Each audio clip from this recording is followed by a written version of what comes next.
Back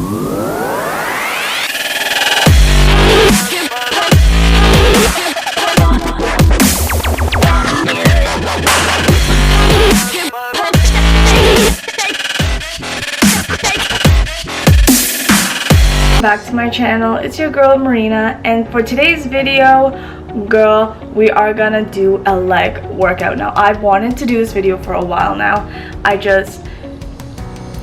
I don't know what stopped me. I just didn't really have the time, I guess, or the place or the friend to come help me film this video, because you already know going to the gym and filming yourself could be a little bit nerve-wracking sometimes. And like I said before, I'm not really that great at filming in public, so this is going to be really interesting.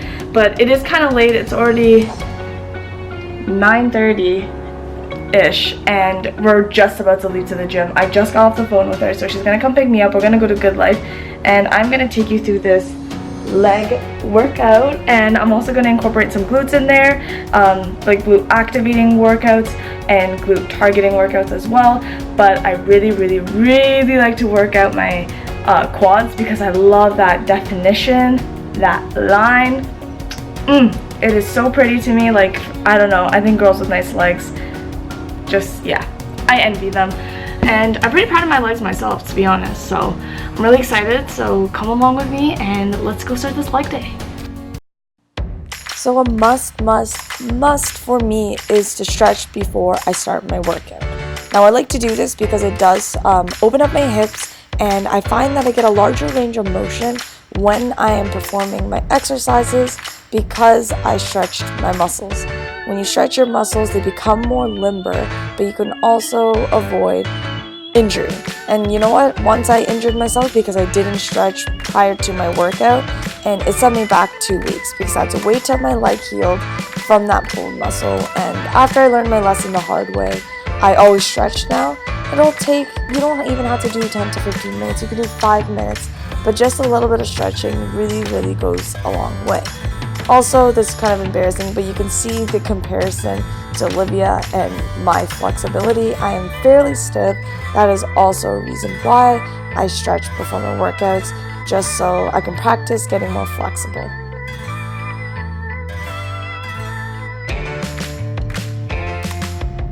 So the first workout we're going to start with is a bent knee hip extension. This is a great glute activating workout before starting any strenuous workouts with weights. And I love this workout. It really targets your glutes. It's a great warm-up exercise. However, if you really want it to be an intense workout, you can just add reps or go with a heavier band. I got my bands off of Amazon for around $17. They're great for beginners, so I highly recommend them. They are great if you're trying to grow a booty. It just changed my life when I started using them, so I really like them. If you want to challenge yourself with this exercise, you can pulse when you get to the top 3 times and then come back down. However, if you're not really used to this exercise, just do what I'm doing and do repeated movements. I usually do about 12 to 15 reps, and I do 4 sets of that. If I'm feeling really energetic and I really want to work those glutes, sometimes I'll push myself to do 40 on each side. But that's just if I'm doing very glute targeted workouts, whereas today I kind of want to do a glute and leg combo. So the next workout we're going to be doing are jump squats. I love these because I've been getting really into HIIT workouts recently just to increase my cardiovascular endurance. And I honestly love the jump squats because not only are you targeting your legs, but I find that you start to get sweaty, and I hate cooling down too much when I'm trying to work out because I find that I'm not working hard enough. So this is a great way to just get your heart going and getting that burn in your quads. I find that this is the most effective of getting my legs to that kind of chiseled look that I'm trying to achieve. So we usually do around 13 reps of these, and then we'll do 4 sets. And you know what, if you want to challenge yourself, go ahead and push your reps to 20, but girl, I'm just telling you, it's gonna hurt.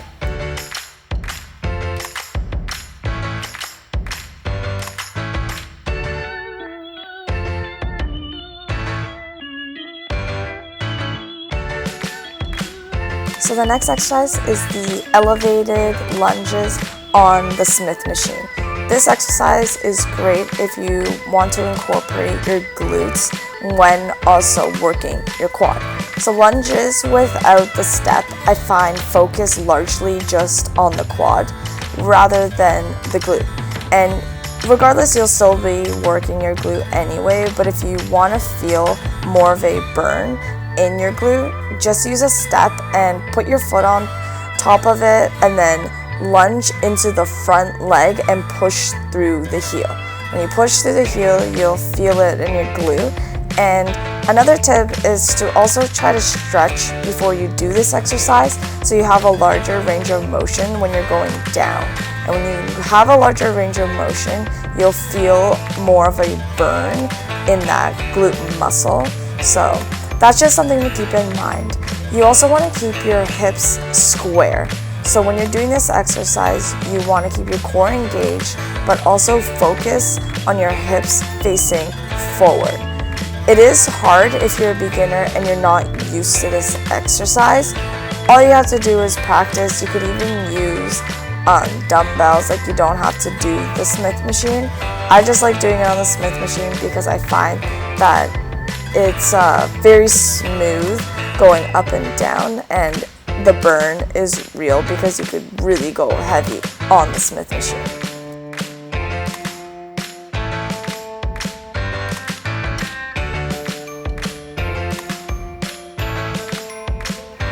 So this next exercise is the calf machine, and you basically point your toes and it targets your calf muscle. Now I do admit I do not work out my calves enough, and it actually hurts so bad doing this workout because I'm not used to it. I do admit Olivia outshined me. She did about 15 reps and I honestly could only do 10. It was burning. But if you want to work on your calves, this is a great machine to do that. And sometimes I even feel it like up my leg near my hamstrings, which is also great. Then we're gonna go into the hamstring curls. These are great. They really target your hamstrings, and I honestly love this exercise. I usually try to go and just push to failure when doing this exercise. I don't really concentrate on a certain number just because I like to push myself until I can't go anymore. And you can also do different variations of this. If you want to be equal on each leg, you can actually do this exercise one leg at a time. Therefore, you get a more equal balance between each hamstring muscle. So after doing the hamstring curl, we're going to go to our hip abductor machine. This machine is great for growing your glutes. If you really want to grow your booty, this is the machine to use. Now, I know it can be a little uncomfortable for those who are not used to going to the gym, but just keep doing it and you'll get used to it. It's honestly not a big deal at all. Olivia also taught me this trick where if you lean forward, you actually do feel more of a burn in your glutes when you're doing this exercise. However, I have really weak hips and knees, so I prefer to just sit up straight and go really heavy. I don't really want to strain my hips because they're not strong already, but I usually like to push to failure again for this exercise as well. I go until I literally can't do any more reps, but I always have a rule of thumb that if you don't know how many reps to do, try to aim for 10, no less. And if you really want to push yourself, increase it by 10 more, so try to go for 20. And our final exercise are our standard kettlebell squats. We are doing more of a soooo squat and having our legs further apart. Make sure to squeeze when you get to the top in order to engage your muscles and help them grow. If you don't squeeze, they won't grow. It looks funny, but just do it. It doesn't matter, everybody's there to work out. Now I usually like to aim for 10 or 12. If I really want to push myself, I'll try 20. But that concludes the glute day. Thank you guys so much for watching. Please subscribe to my channel and also leave a comment about what you want to work on or what you want to improve in the gym. But thank you so much for watching, and stay tuned for next week's video. Hopefully I'll be posting on Sunday as well. Anyway, bye guys.